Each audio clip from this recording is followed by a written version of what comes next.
DENHFE. That's the last line. So you could read the last lines, right?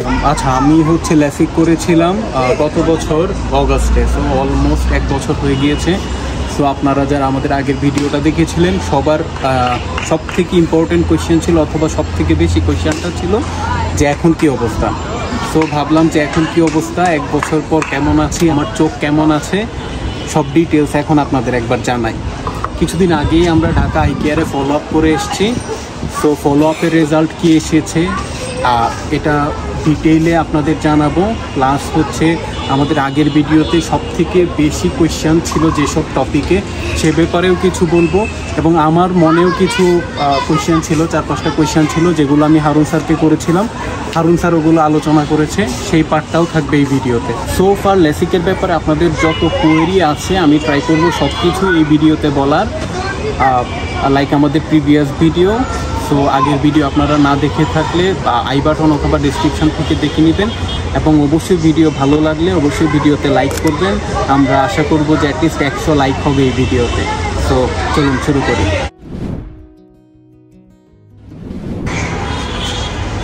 এই যে হচ্ছে আমার LASIK করার প্রথম কারণ, আমি চাইনি যে আমার মেয়ে কখনো দেখুক যে বাবা মোটা মোটা চশমা পরে, সেই জন্য আমি চশমা ছেড়ে দিতে চেয়েছিলাম।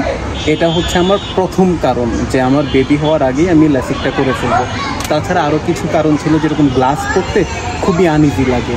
দেখা যায় যে নর্মাল আপনি ক্রিকেট খেলতে যাচ্ছেন, ফুটবল খেলতে যাচ্ছেন, ব্যাডমিন্টন খেলতে যাচ্ছেন, অথবা যে কোনো কাজ করতে যাচ্ছেন, গ্লাস একটা অনেক বড় ঝামেলা। তারপর হচ্ছে আমি নর্মালি বাইক রাইড করি, তো বাইক রাইডের সময় গ্লাসটা খুব একটা ঝামেলা দিত। প্লাস হচ্ছে শীতের সময় গ্লাস পরে কীরকম ঝামেলা এটা তো আপনারা জানেনই। তো এইসব ব্যাপারে হচ্ছে আমি লেসিকটা করে ফেলি, যেহেতু লেসিক করে ফেললে গ্লাস ছাড়া আমি বাকি জীবনটা পার করতে পারবো। এখন পর্যন্ত চোখের কন্ডিশন আলহামদুলিল্লাহ ভালো। 6 মাস অথবা 7 মাস পর্যন্ত ড্রাই প্রবলেম ছিল, এখন আর ড্রাই প্রবলেম হচ্ছে না। লেসিক নর্মালি কত বছর লাস্ট করবে ব্যাপারটা এরকম না। লেসিক হচ্ছে একটা পার্মানেন্ট সলিউশন। আপনি লেসিক করার পর আপনি মাইনাস পাওয়ারটা যে সলভ করবেন অথবা কারেকশন করবেন, এটা সারা জীবন থাকবে, এটা হচ্ছে আর আসবে না যদি আপনি সঠিক সময়ে লেসিকটা করে থাকেন। যদি কোনো মিস্টেক না করে থাকেন তাহলে এটা আসার কথা না। 15-16 ইয়ার পর আবার লেসিক করতে হবে, ব্যাপারটা এরকম না। বাট আপনার যদি পাওয়ার চলে আসে সেক্ষেত্রে চশমা আবার পরা লাগতে পারে।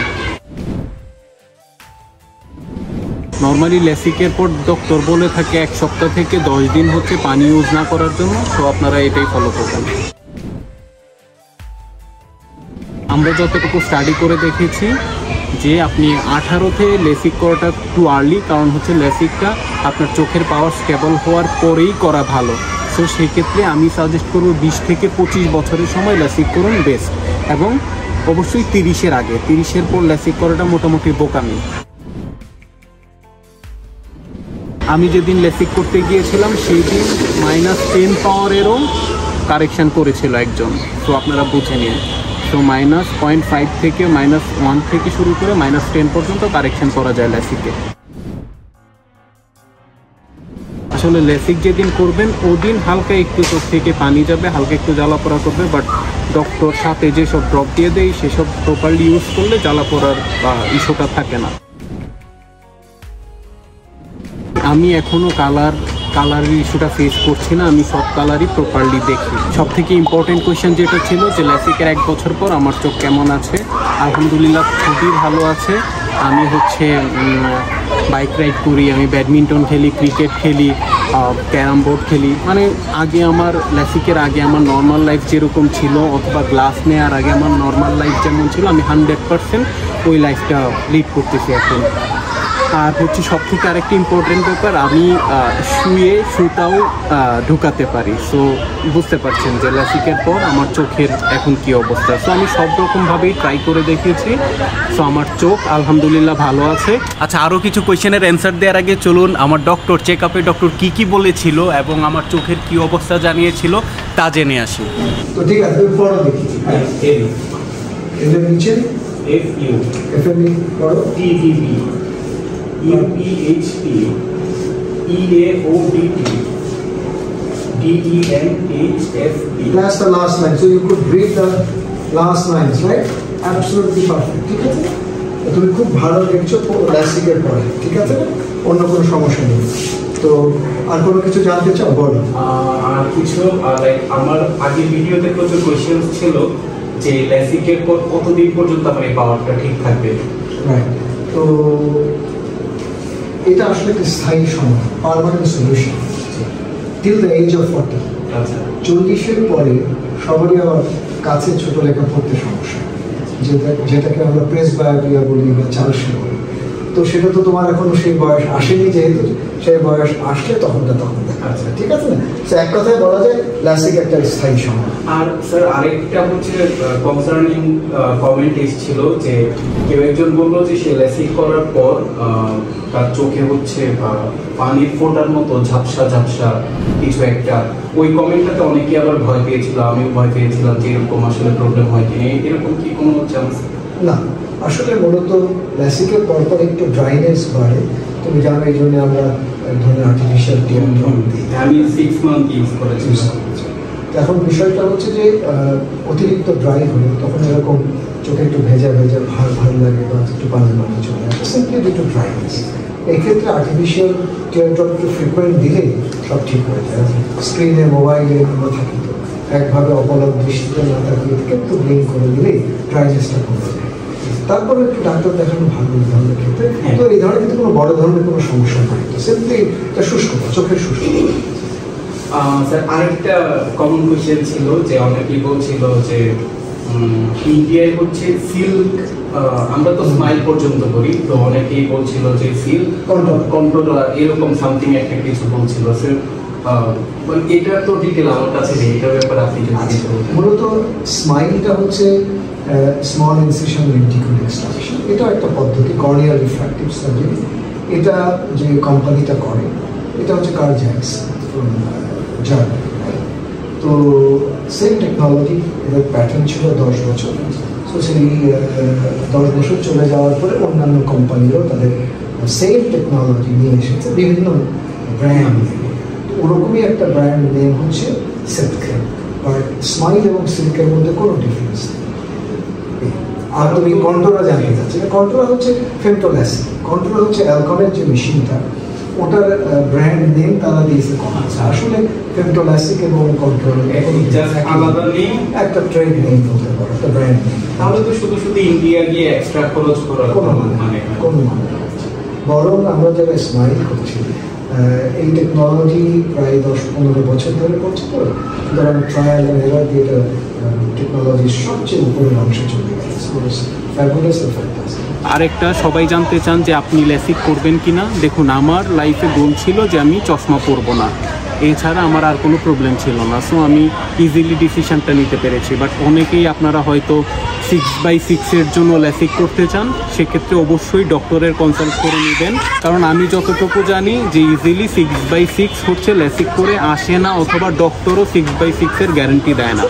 সো এই ব্যাপারটা আপনারা অবশ্যই ডক্টরের সাথে কথা বলে নেবেন। আর একটা ইম্পর্টেন্ট ব্যাপার শেয়ার করি যে আসলে ল্যাসিকের ব্যাপারে আমরা আপনাদের কমেন্টে যা রিপ্লাই করি অথবা আমরা আপনাদের সাথে যা শেয়ার করছি পুরাটাই আমাদের ল্যাসিক জার্নির এক্সপিরিয়েন্স থেকে। হ্যাঁ, আমরা কোনো এক্সপার্ট না, আমরা কোনো ডক্টর না। তো আপনি ল্যাসিক করবেন কিনা, অথবা আপনার জন্য করা ভালো হবে কিনা, অথবা এটা আপনার চোখের জন্য ক্ষতিকর হবে কিনা, অবশ্যই আপনি ডক্টরের সাথে কনসাল্ট করে নেবেন।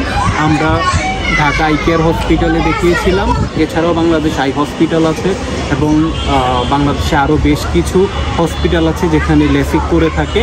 সো আপনারা যে কোনো জায়গায় ডক্টর দেখিয়ে তারপর ল্যাসিকের ডিসিশন নিতে পারেন। এবং হচ্ছে আমি যতদূর জানি বিভিন্ন হসপিটালে ল্যাসিকের কস্টিংটা বিভিন্ন রকম। সো আপনি আপনার পছন্দ মতো জায়গায় ল্যাসিক করতে পারেন। আপনাদের কমন কিছু কোয়েশ্চেনের মধ্যে ছিল যে ল্যাসিকের পর হচ্ছে আমার ফোন ইউজ করতে, মোবাইল দেখতে অথবা ল্যাপটপ ইউজ করতে এগুলোতে কোনো আমি প্রবলেম ফেস করছি কিনা।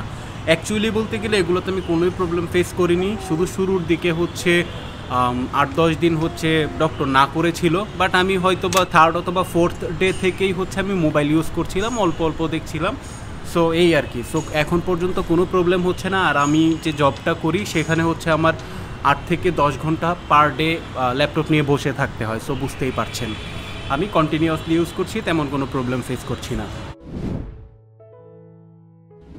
তারপর আর একটা খুবই কমন কোয়েশ্চেন ছিল যে আমি ড্রপ কতদিন ইউজ করেছি। আসলে শুরুর দিকে বেশ কিছু ড্রপ ছিল, 3 থেকে 4 সপ্তাহ অনেকগুলো ড্রপ ইউজ করতে হয়েছে। বাট তারপর হচ্ছে একটা ড্রপ 6 মান্থ পর্যন্ত আমার কন্টিনিউ করতে হয়েছে। ওটা মূলত ছিল ড্রাইনেসের জন্য, চোখ যেন ড্রাই না হয়ে যায় সেজন্য ইউজ করতে হয়েছে। এখন আমি কোনোই ড্রপ ইউজ করছি না। আর একটা খুবই কমন কোয়েশ্চেন ছিল এবং আমার কাছে ব্যাপারটা অনেক লজিক্যালও মনে হয় যে কোয়েশ্চেনটা, যে ল্যাসিক করার পর আমি এখন চোখ স্বাভাবিক কিনা। আসলে দেখুন, আমি তো চশমা ইউজ করছি 6-7 বছর হয়ে গিয়েছে। সো 6-7 বছর আগে আমার চোখে আমি কেমন দেখতাম ওই ফিলটা এখন আর তেমন মনে পড়ে না। বাট হচ্ছে ল্যাসিক করার পর শুরুর দিকে আমার একটু আনইজি লাগতো, আমার ব্রেইনে হচ্ছে থাকতো যে আমি ল্যাসিক করেছি, এই জন্য হয়তো আমার দেখার ভিশনগুলো এখন একটু চেঞ্জ লাগছে অথবা একটু আলাদা লাগছে। বাট এখন যখন 8 মাস 9 মাসের পর থেকে এবং এখন পর্যন্ত আমার মনে হচ্ছে যে আমি কমপ্লিটলি নর্মাল দেখছি। এক্স্যাক্টলি বলতে পারবো না, বাট এখন ফিল হয় যে আমি চশমা নেওয়ার আগে অথবা চশমা সহ যেরকম কমফোর্টেবলি আমার ভিশন ছিল, এখন আমার ভিশনটা ওরকম আছে, এখন এরকম ফিল হয়। সো খুব বেশি আলাদা কিছু না। আপনি ল্যাসিক করার পর একটু ধৈর্য ধরবেন, সব কিছু যখন সেটেল হয়ে যাবে তখন আপনার মনে হবে যে আপনি নর্মালি দেখছেন, লাইক আগের মতো, চশমার আগের মতো। আচ্ছা, আপনাদের হচ্ছে প্রচুর রিকোয়েস্ট ছিল যে ভাইয়া 1 বছর পর আপনার চোখের কী অবস্থা, সেজন্যই মূলত এই ভিডিওটা করা। তো আজকের ভিডিও আমরা এখানেই শেষ করব। বাট রিকোয়েস্ট থাকবে, আপনার যদি আরও কোনো কোয়েশ্চেন্স থাকে অথবা আরও কোনো কিছু জানার থাকে অবশ্যই কমেন্টে জানাবেন। এবং আপনারা যদি এনাফ পরিমাণে হচ্ছে কমেন্টস করেন অথবা আপনারা যদি প্রচুর মানুষ জানতে চান যে ভাইয়া আপনার আরও 1 বছর পরে কী অবস্থা অথবা আরও 6 মাস পর চোখের কী অবস্থা, তো এটার উপর ডিপেন্ড করে আমরা আরও 1 বছর পর হয়তো চোখের আপডেটটা জানাবো। আর আমি যেহেতু কমপ্লিটলি টাকা দিয়ে করেছি, সো এটা আমার ল্যাসিকটা ভালো হচ্ছে কি না অথবা আমি কেমন ফিল করছি, আমি আমার বেস্ট ট্রাই করবো অলওয়েজ আপনাদের হচ্ছে একটা অনেস্ট রিভিউ দেওয়ার জন্য।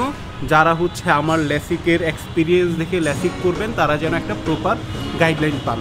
So thank you.